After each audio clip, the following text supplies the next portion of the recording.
So here's a great way to close out 2025 and start a new chapter for 2026. I know it's the 13th day already in January, but it's never too late to start something new. Every day we start something new. Every day we do something new, whether we realize it, yes or no. But every single day, something we happen to face new, we happen to know somebody new or do something that we have never done before or speak to someone that we have never spoken to before. But every day there's always something new, big or small, no matter how small it is or big it is. Sometimes we doesn't recognize it, but if we look into our everyday life, we will realize that it happens. And so today we're going to do an annual review of 2025 and reset. So what I'm going to do, I have 2 pages here that I print out, and this is something that my mentor and coach sent to me to review my year last year, review my 2025, and reset my intention, my life for 2026. And I'm going to help you to do the same if you want. But I got it and I say, why not share it with you guys? It may be beneficial in some way, shape, or form that you can use it for some benefit. So here we go. This is a 5-part. So we're going to start with number 1. Each part has at least 4 sections. So I'm going to do them like part 1, A, B, C, and so forth. Let's get started. Part 1, called the highlight reels. Define your year. Looking back at the moment that defined your year, which was 2025. In 3 words, if you can describe 2025 in only 3 words, what would that be? So describe 2025 in 3 words. That's part 1A. Part 1B, what is one accomplishment that makes you feel most proud of?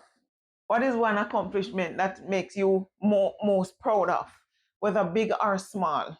And moving on, I don't want this video to be too long. So moving on, part 1C, the unexpected joy. What was one happy surprise or discovery that you didn't plan for last year? That's part 1C. Part 1D, that's not the 4th one. The best money spent. The best money spent. What purchase brought you the most value or happiness? What purchase brought you the most value or happiness in 2025? It can be something that you experienced or an item that you bought. And moving on to, so that was your reflection, highlight reflection. So moving on to your health and vitality check-in. So this is part 2A, the physical shift. What positive changes did you notice in your energy level, physical health last year? That's part 2A. Part 2B, next question, the habit that helped. What routine or habit that helped you last year? For example, walking, meal prep, sleeping earlier, that genuinely improve your life. What is one routine? Let me read that again. What is one routine that genuinely improves your life? For me, is sleeping. My sleep very improve. I had that sleep problem earlier last year, and I work on that, and I'm sleeping like a baby. No, moving on. Part 2C, the habit that releases. What is one behavior or coping mechanism that no longer serves you? Stop thinking about everyone else except myself. I used to be like, as someone called my name, yes, I'm ready to help. And for some reason, especially at work, they would call me time on time and I would just go. And that was messing up my body, my sleep, my energy, everything. It was mess. It was a mess. So I also work on that and start listening to myself, start doing stuff for myself, self-love, self-care. I start doing a little of those things for myself. And mechanism 4, part 2, 4, the non-scale victory. Aside from numbers, how did you measure progress in your health journey last year?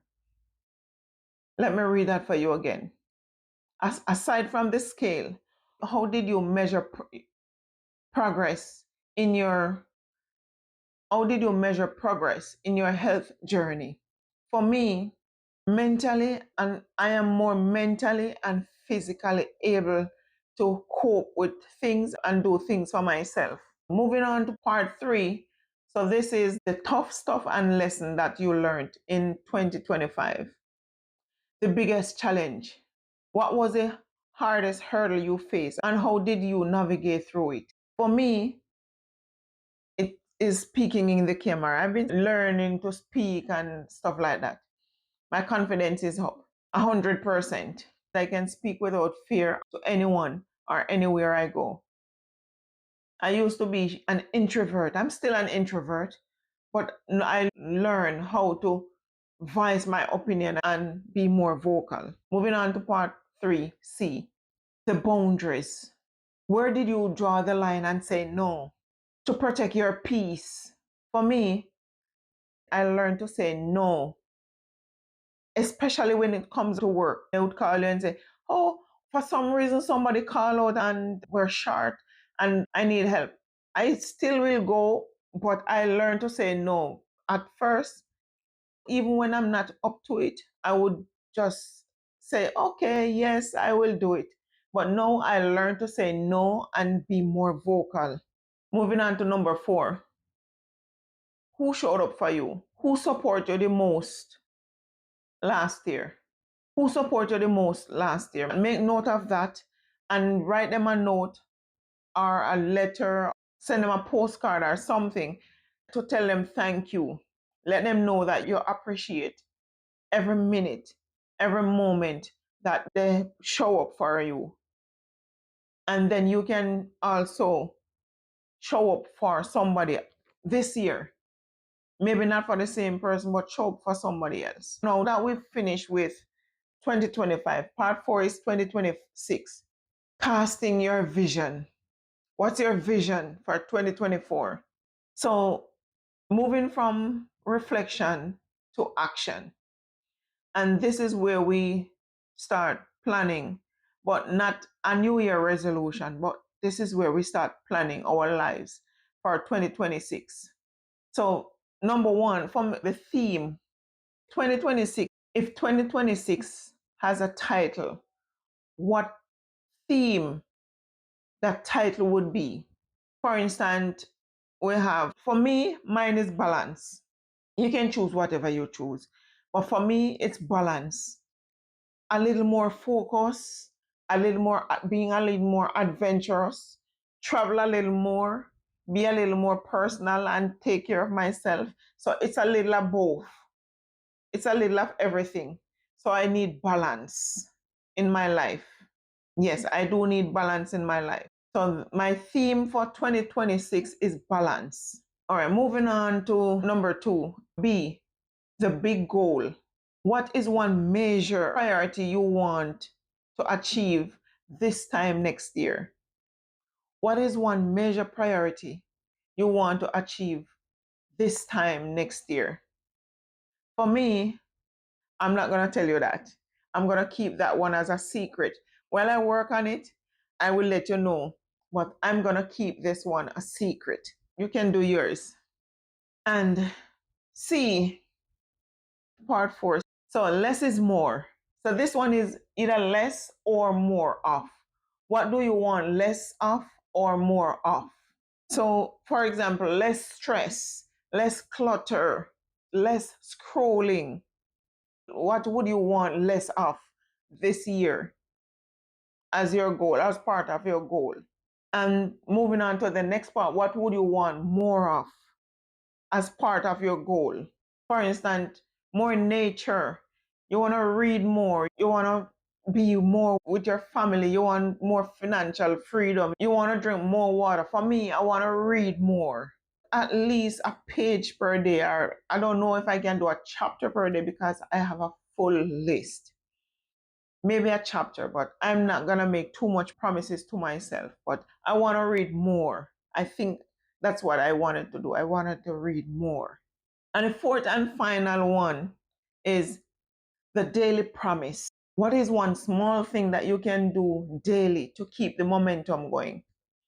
For me, it is journaling every day. Every single day, I will be journaling, make note of everything that happened, everything, every thought that comes to mind, everything that happened in my life, every moment, I'm journaling them. And how I'm gonna do this, once the month is done, when the month end, I will make a compilation of both good and bad, everything that happened within the month. I will make note of that. Or maybe I will do it as quarterly. I think I was thinking of monthly or quarterly, but maybe, just maybe I will do it quarterly, which is more sustainable. So let me know in the comment, what was your tough lesson? What was your casting vision? What was your highlight reels? What was your health and vitality check? Let me know in the comment. So thank you so much for watching. Have a blessed day. Guys, grab your pen and a piece of paper or a book and take notes for this 2025 check-in, 2025 review and reset check.